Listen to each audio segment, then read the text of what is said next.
Assalamualaikum, salam sejahtera dan selamat kembali semula dengarkan cerita yang abang nak sampaikan. Hari ini abang nak sampaikan dua cerita, dua-duanya menarik, moga-moga menjadi iktibar dan juga hiburan kita semua. Jadi tanpa berlengah-lengah lagi, marilah kita sama-sama berdoa kepada Allah Ta'ala.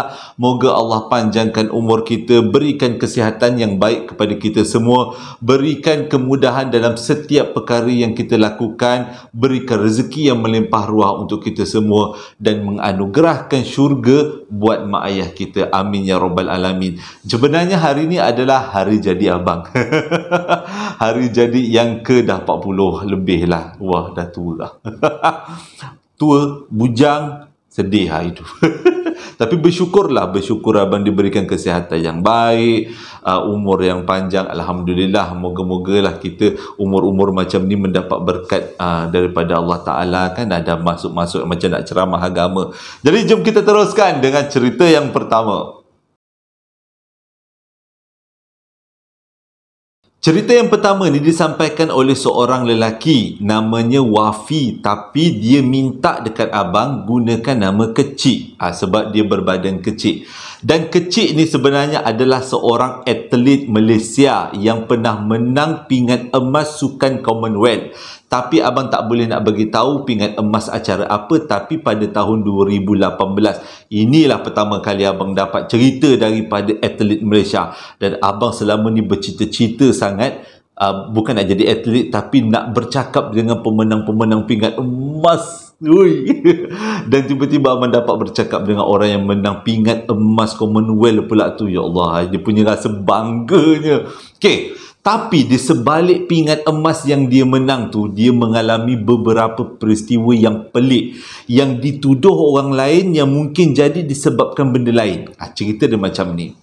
Pada tahun 2015 mulanya, pada waktu tu kecil rasa sangat kecewa dan dia rasa kehidupan dia sangat-sangat sedih sebab mak ayah dia nak bercerai. Dan akhirnya di tahun 2015 disebabkan masalah-masalah tertentu mak ayah dia bercerai. Pada waktu tu disebabkan penceraian mak ayah dia ni, kecil rasa macam dia nak buat sesuatu bagi untuk melupakan apa yang dia alami. Jadi dia masuk join atlet, jadi atlet kebangsaan dalam satu acara ni.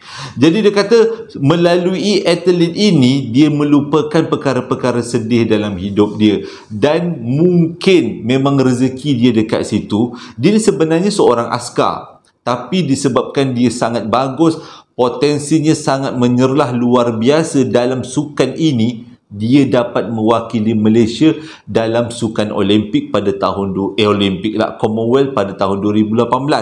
Tapi sebelum tu dia dah menyertai beberapa pertandingan di peringkat antarabangsa bagi preparation menjadi atlet yang sangat bagus. Pada tahun 2017, sebelum dia pergi ke sukan Commonwealth tu, dia berkenalan dengan seorang perempuan yang dah jadi bini dia sekarang. Dan Alhamdulillah disebabkan jadi atlet berjaya, jumpa bini pula, jadi perasaan sedih akibat daripada penceraian mak ayah dia ni membuatkan dia rasa tenang dengan peristiwa-peristiwa baik yang Allah bagi ni. Jadi dia kata pada tahun 2018 berangkatlah dia. Kalau tak silap abang, negara mana dia pergi Commonwealth abang tak pasti, tapi abang pernah tengok acara yang dia menang tu. Dan dekat sukan Commonwealth tu dia buat yang terbaik mewakili Malaysia dan dia menyumbangkan pingat emas untuk Malaysia. Bila balik daripada sukan Commonwealth tu, dia sangat diraikan. Semua orang mengkagumi dia sebab dia dapat menyumbangkan pingat, kan. Tapi ada sesuatu yang terjadi pada waktu tu apabila pihak pengurusan persatuan sukan yang dia ceburi ni tukarkan jurulatih dia. Dengan kata lain, jurulatih yang melatih dia menjadi seorang yang sangat hebat untuk sukan Olimpik ni ditukar menjadi jurulatih lain. Pada waktu tu kecil rasa sangat kecewa. Dan pada masa yang sama, perasaan terguris hati dia yang berlaku akibat penceraian mak ayah dia tu kembali semula berdarah. Dia seolah-olah rasa macam kehilangan ayah dengan emak sendiri. Sebab jurulatih dengan atlet hubungannya sangat rapat, seperti anak dengan ayah. Jadi sewaktu jurulatih tu dipecat oleh persatuan sukan ini, menyebabkan kecil rasa sangat-sangat terpukul. Sedih dia kata. Itu menyebabkan dia punya karakter menjadi lebih agresif. Dia selalu bergaduh, dia selalu marah. Ketua persatuan pun dia langgar. Maksudnya bukan langgar dengan kereta, maksudnya dimarah. Setiap kali meeting, setiap kali mesyuarat, apa-apa perbincangan, dia jadi marah. Sebab jurulatih yang dah menaikkan dia, dah melatih dia menjadi seorang atlet yang dapat menyumbangkan pingat emas, dibuang begitu saja. Majlis perpisahan pun tak ada. Jadi dia rasa sangat-sangat terpukul. Okay. Jadi disebabkan dia punya tindakan tu terlalu agresif, selalu mengamuk-ngamuk, jadi ramai dalam persatuan sukan ni benci dengan kecil dan anggap kecil adalah seorang yang sangat tidak berdisiplin. Disebabkan itu berlaku beberapa peristiwa, dan sebelum hari pertandingan pada tahun 2019, kecil telah diuji doping. Maksudnya dicek air kencingnya ada darah lah, ada dadah ke tidak.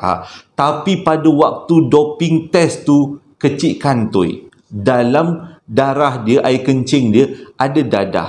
Sebagai seorang atlet, dadah ni steroid lah, kita panggil steroid, tak dapat dipisahkan. Memang kebanyakan atlet pada awal-awal latihan, diorang akan perlukan sedikit bantuan steroid untuk meningkatkan stamina. Tapi tak sangka pada waktu tu memang kecil kantoi, dalam kencing dia ada steroid, ada dadah. Okey. Jadi disebabkan peristiwa tu, dia pun dibuang. Bukan dibuang tapi digantung. Kat sini baru mulanya. Sejak daripada tu, dia kembali semula menjadi askar. Dia digantung daripada menjadi atlet sebabkan ujian dadah tadi dia kantoi kan. Doping dadah tadi dia kantoi. Jadi dia baliklah ke kampung. Maksudnya dia baliklah menjadi askar semula. Pada waktu ni, bini dia posting dekat satu sekolah di Palung. Lupa nak beritahu, bini dia ni cikgu. Dia dah kahwin, bini dia cikgu. Jadi dia kata, dia duduk dekat negeri lain. Bini dia pula duduk dekat Palung. Jauh jaraknya. Mereka hanya berjumpa kalau ada cuti. Sabtu Ahad selalunya kecil akan turun dekat Palung menemani isteri dia. Tapi sejak daripada dia dibuang daripada persatuan, digantung daripada persatuan, bini dia mengalami peristiwa pelik. Bini dia cakap, sejak daripada tu, rumah sewa tempat bini dia duduk, selalu ada orang berjalan-jalan dalam rumah.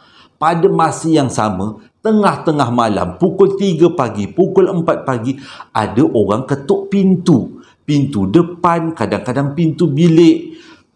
Masalahnya ialah, orang lain tak alami. Dalam rumah bini dia, ada 2 lagi 3 orang housemate. Housemate yang lain tak alami peristiwa tu. Yang alami hanya bini kecil seorang. Jadi dengan kata lain, mungkin ini bukan berpunca daripada bini dia, tapi berpunca daripada kecil. Bila dengar macam tu, kecil dah rasa mungkin ini semua adalah mainan sihir yang orang-orang dekat dalam persatuan yang benci dia hantarkan sihir pada dia. Tapi mungkin dia tu mempunyai dalaman yang kuat, jadi sihir tu terpalit pada isteri dia. Itu yang bermain dalam fikiran kecil. Bila bini dia selalu mengadu yang diganggu setiap kali dekat dalam rumah tu nak tidur, orang ketuk pintu, orang berjalan dalam rumah. Pada masa yang sama, bini dia pernah mimpi didatangi 2 orang tua yang hodoh. Dan bini dia juga pernah bermimpi bersikat depan cermin. Ini mimpi, yang ketuk-ketuk tu betul. Jadi banyak peristiwa-peristiwa pelik yang dialami oleh isteri kecil. Jadinya bila isteri ni dalam keadaan yang huru-hara macam tu, kecil pun ambil cuti, jumpa bini dia dekat Palung. Inilah dia punya seronoknya, yang pelik ceritanya. Bila dia sampai dekat rumah bini dia, dia pun benda pertama dia buat adalah mandi. Waktu dia masuk dekat dalam bilik air, dia agak terkejut juga sebab bilik airnya tidak ada bumbung tapi ada alang-alang kayu. Maksudnya rentangan-rentangan kayu, ada banyak kayu lah. Ayatnya rentangan-rentangan kayu banyak tu, silang kayu atasnya. Jadi tak kisahlah, pada waktu tu dah lepas daripada waktu maghrib, tak adalah risau sangat kalau ada orang duduk atas, duduk mengintai-ngintai kan. Dia kata kecil pun mulalah mandi. Tengah-tengah dia mandi, menyabun-nyabun badan, tiba-tiba dia perasan dekat atas kepala dia ada sesuatu dan dia pun pandang. Waktu tu lepas maghrib, lepas maghrib. Punyalah dia terkejut, dekat atas kepala dia ada burung hantu yang besarnya macam tong minyak. Bayangkan tong minyak yang daripada besi tu kan, besar tu kan. Yang itulah besarnya burung hantu tu, tertenggek dekat atas kepala, dekat atas kayu yang ada dekat kepala dia, atau dalam bilik air tu. Bila dia tengok ke atas, besar gila burung hantu ni, mana datang? Sebab tak tahu mana datangnya burung hantu ni, sebab tak ada kawasan pintu masuk ke, tingkap ke, lubang-lubang ke. Dengan kalau burung tu besar-besar ni, gini-gini besarnya, bolehlah kita fikir dia mencelah-celah masuk daripada mana-mana bukaan-bukaan lubang tu kan. Tapi kalau dah besarnya macam tong drum macam tu, masuk daripada mana? Jadi waktu dia mandi, dia tengok atas, apa hal pula burung hantu ni, tengok-tengok, jengah-jengah burung hantu tu. Dan burung hantu tu tak adalah berbunyi, diam je dia tengok dia tengok kecil mandi. Dia tengok kecil mandi, dia rasa macam kecil tengok dia pun tengok kecil. Tapi disebabkan keadaan macam tu, cepat-cepat kecil habiskan mandi dia pun keluar daripada bilik air. Dia cakap dengan bini dia, awak, dia kata, tak cakap awak, cakap sayang lah kan. Tak ada bini abang ni, sayang ni waktu-waktu cini lah. Sayang, dia kata, nak tengok tak dalam bilik air ada burung hantu. Bini dia pelik, selama saya mandi dalam bilik air tu tak pernah pula ada burung hantu. Jadi diorang pun bertenjek-tenjek lah, dua orang pergi ke bilik air nak tengok ada tak burung hantu yang si kecil ni nampak. Tapi bila buka bilik air, buka pintu bilik air, tak ada pun burung hantu tu, hilang tak ke mana. Tak logik. Kalau burung hantu tu memang burung hantu yang betul-betul keluar daripada rumah, kita mesti dengar. Kurang-kurangnya bunyi dia berkepak.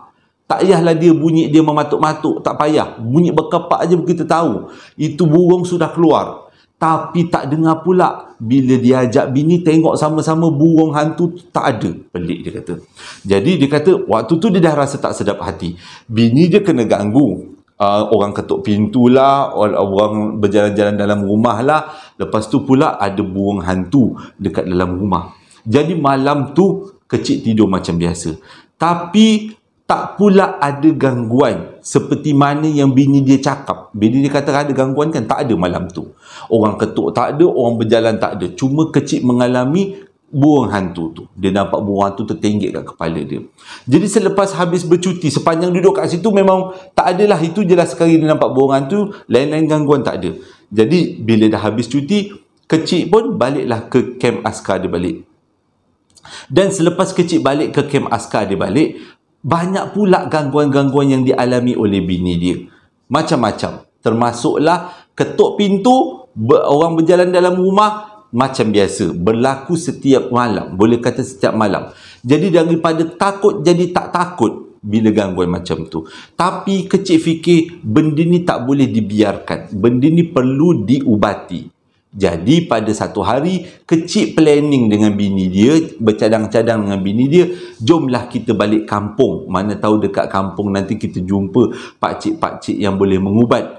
Pada masa yang sama, kata kecil, dekat kampung dia ada seorang pakcik, saudara mara dia jugalah, yang boleh mengubat berkaitan dengan alam-alam sebelah ni. Jadi seperti hari yang dijanjikan, kecil dengan bini dia bertolak dekat kampung diorang, iaitu dekat tak pasti dekat mana abang lupa. Cumanya peristiwa ni berlaku dekat Jelai, jalan Jelai. Sewaktu dia nak balik ke kampung tu, dia akan melalui satu kawasan namanya kawasan Jelai, jalan Jelai. Dekat jalan tu, kecil dengan bini dia mengalami satu peristiwa yang aneh, yang seram. Pada waktu tu malam, naik kereta Kalau tak silap abang, kereta Myvi tahun 2019, lebih kurang ke 2021, lebih kurang Jadi waktu berjalan tu bini dia tidur. Tengah-tengah dia memandu, tiba-tiba orang daripada belakang, maksudnya kalau tak silap lori daripada belakang angkat lampu.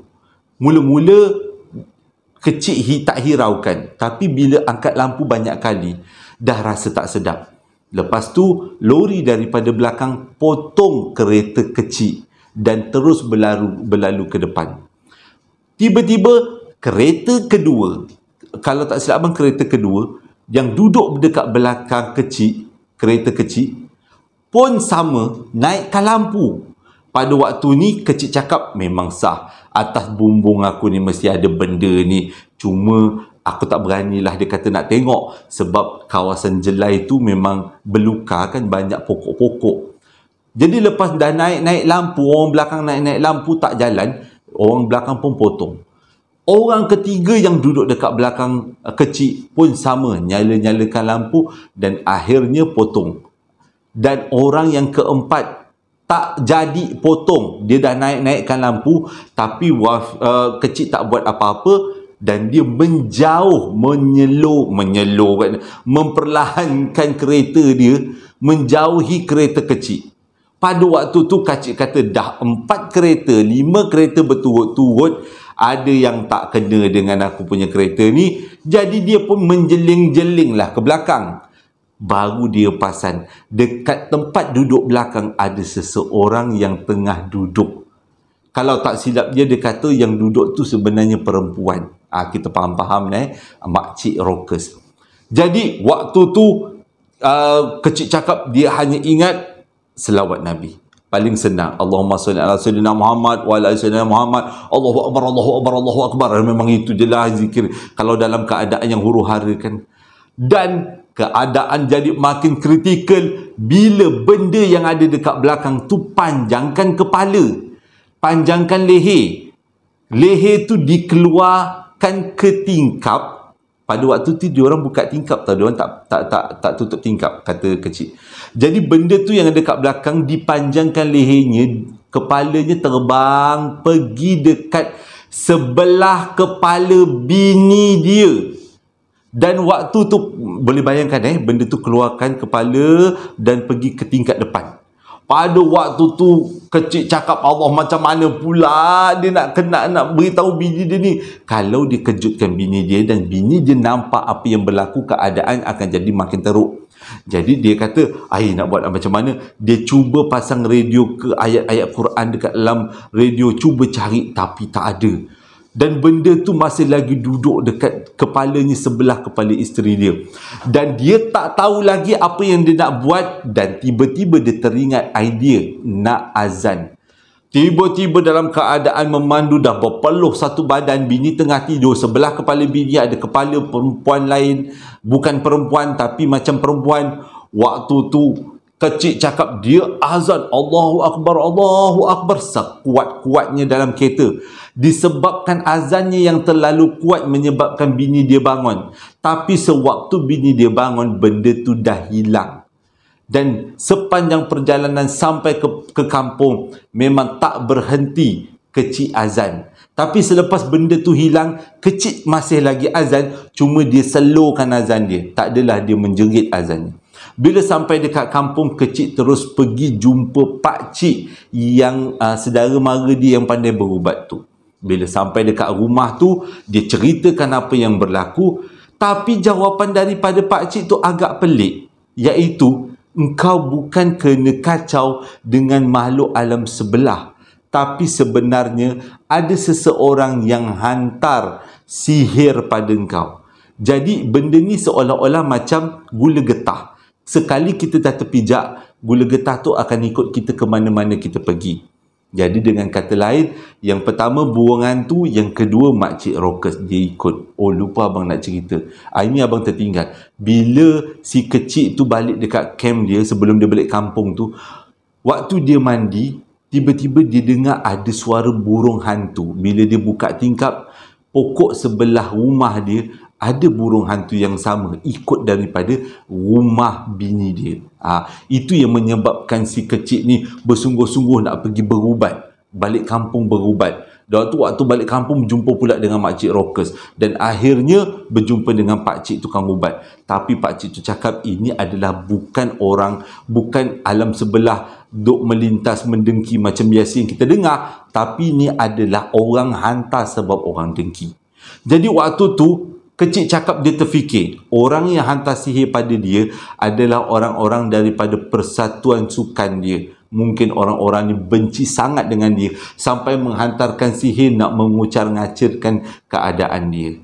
Itu adalah anggapan pertama. Jadi bila dia keluar daripada rumah pakcik habis-habis berubat tu, dia tiba-tiba nampak dekat depan dia ada satu pokok mangga. Dan pokok tu tiba-tiba bergegar-gegar. Disebabkan pokok tu bergegar terlalu kuat, dia jadi nervous. Waktu tu dia pegang tangan bini dia pegang tangan dia.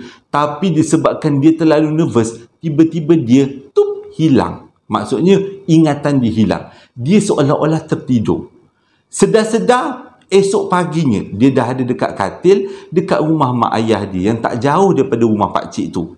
Bila dia tanya dengan adik-beradik, dengan kawan-kawan yang ada sekeliling dia pada waktu tu, sebab dia terjaga waktu tengah hari, dia kata, apa yang terjadi dengan aku?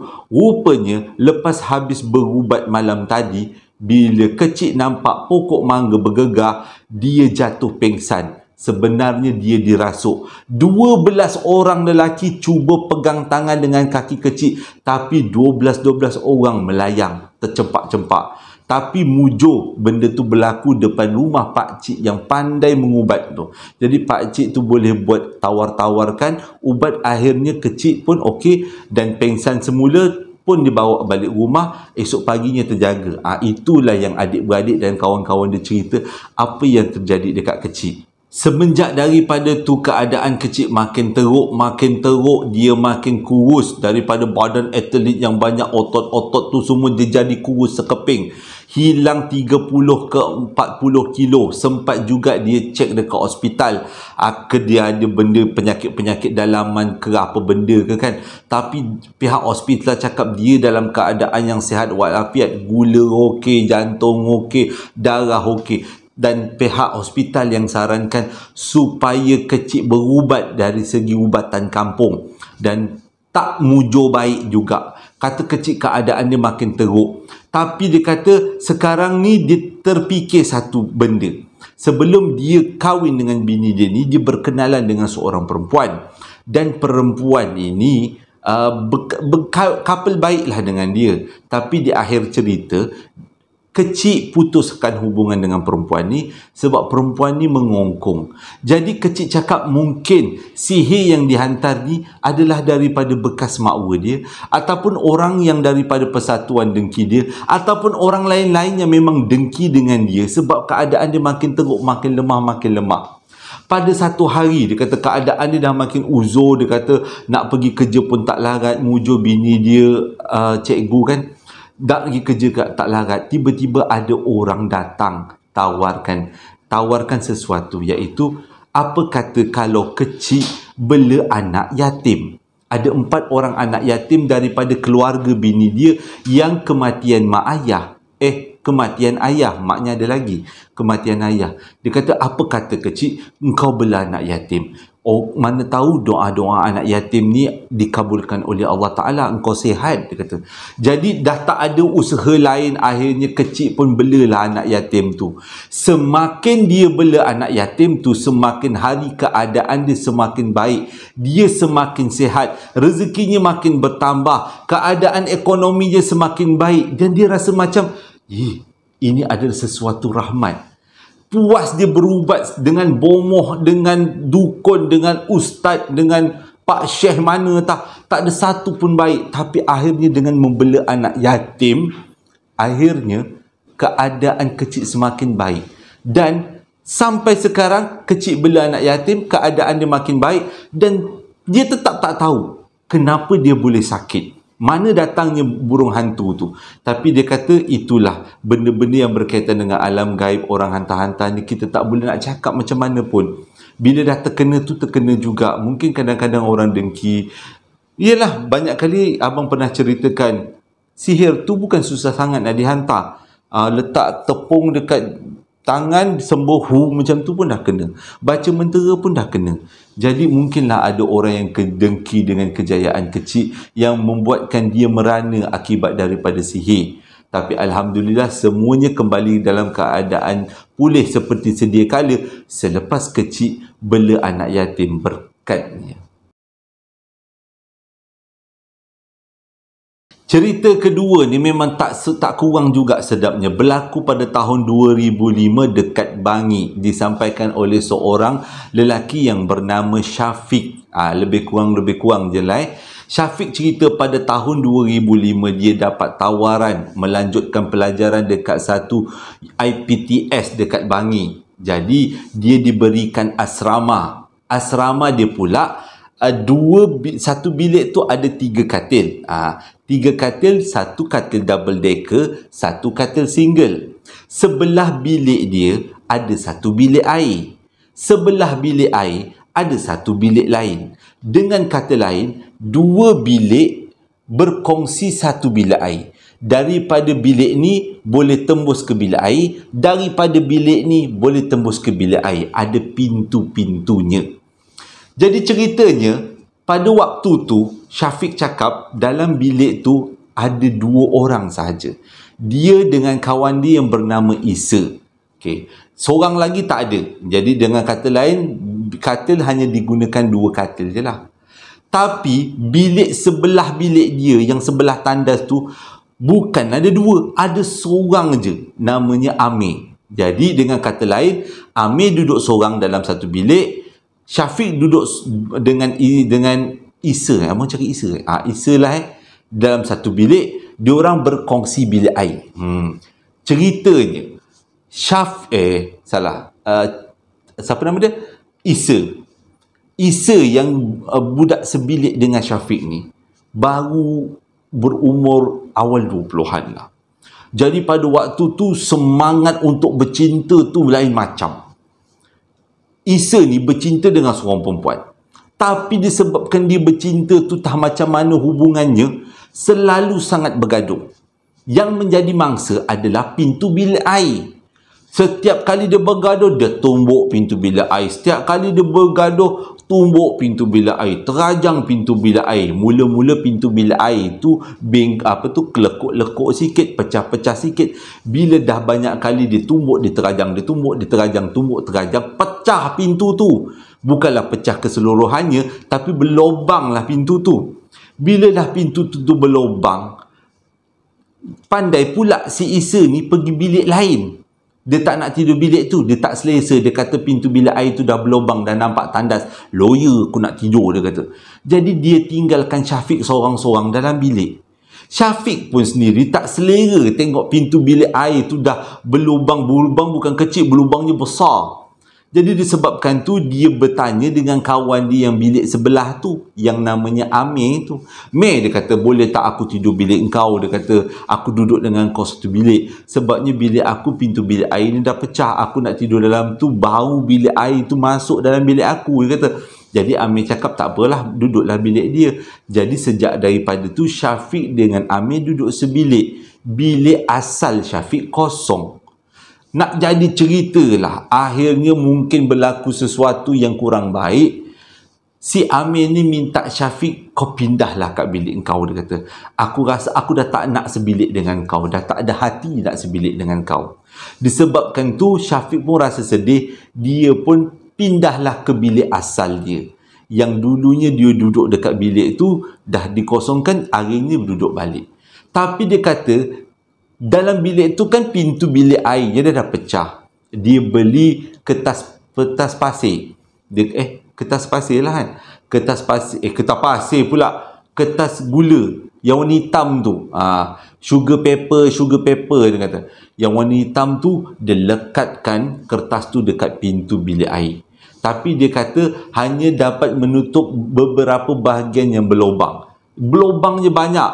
Bukannya si budak yang lama tu tumbuk kat tengah, tumbuk atas, tumbuk bawah, dah berlubang. Jadi yang dapat ditutup adalah lubang tengah tu aja. Nak jadi cerita pula, katil Syafiq kakinya menghadap dekat pintu bilik air. Jadi disebabkan dia pun rasa tak selesa dengan bilik air itu, digantunglah kain dekat kaki dia supaya dia tak nampak sangatlah bilik air itu. Okey. Malam pertama, malam kedua tak ada masalah, dia tidur dekat bilik itu. Malam ketiga berlaku satu peristiwa yang pelik, iaitu tengah-tengah malam tiba-tiba Syafiq terbangun. Dia terbangun, korang tahu apa yang dia nampak? Dia nampak tangan dia terangkat tinggi. Dia tengah baring kan, jadi tangan dia tu terangkat tinggi. Dia cuba tarik tangan dia, tapi seolah-olah tangan dia pegang, dipegang oleh sesuatu. Dan dia pada waktu tu tak boleh nak kontrol. Kenapa tangan dia terangkat, dia pun tak tahu. Dia cuba sentap tangan dia, tapi tangan dia tetap terangkat tinggi. Dan tiba-tiba dia nampak jari telunjuk ni pergi ke belakang jari ibu. Abang tunjukkan dan keruk belakang jari ibu ni sampai berdarah. Pada waktu tu Syafiq tak boleh nak kontrol. Kenapa ni? Cuma dia menahan sakit sebab berdarah keluar daripada sini, daripada belakang ibu jari ni. Dikeruk, dia kata, dalam keadaan tangan tinggi. Tangan dia diangkat. Pada waktu tu dia menjerit dan dia cuba tutup mulut dia. Macam tu lah lebih kurang abang melakukan semula macam tu. Jadi dia cuba kontrol, tapi dia kata waktu tu dia tak teringat nak cakap Allahu Akbar ke Subhanallah ke La ilaha illallah, dia tak teringat. Dia cuma ingat jerit ajalah. Jadi dia jerit. Akhirnya sambil dia sentap tangan dia, dan akhirnya dia berjaya dapatkan balik tangan dia. Lepas tu dia ambil bantal, dia lari keluar daripada bilik, cari bilik yang mana budak-budak belum tidur. Jadi bila dia pergi dekat bilik tu, kawan-kawan dia tanya dia, kenapa pula engkau ni? Lepas tu dia kata, besok pagi aku baru cerita. Dan esok pagi dia cerita dia punya tangan berdarah, kuku dia hampir terkopik, sebabkan dia pun tak tahu kenapa tangan dia tiba-tiba diangkat macam tu. Tapi misteri itu tidak berhenti dekat setakat itu aja. Akan abang sambungkan sebab ceritanya panjang. Abang baru baca separuh. Itu baru peristiwa pertama. Habislah abang kena maki depan. Bang, kalau cerita setakat kerat-kerat, tak payahlah cerita bang.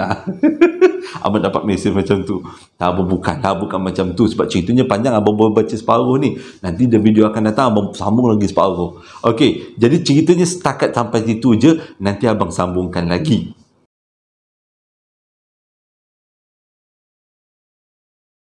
Terima kasih sangat-sangat pada Syafiq dan juga pada Kecik yang menyumbangkan cerita pada abang untuk abang sampaikan. Moga-moga jadi iktibar dan pengajaran untuk abang dan juga semua.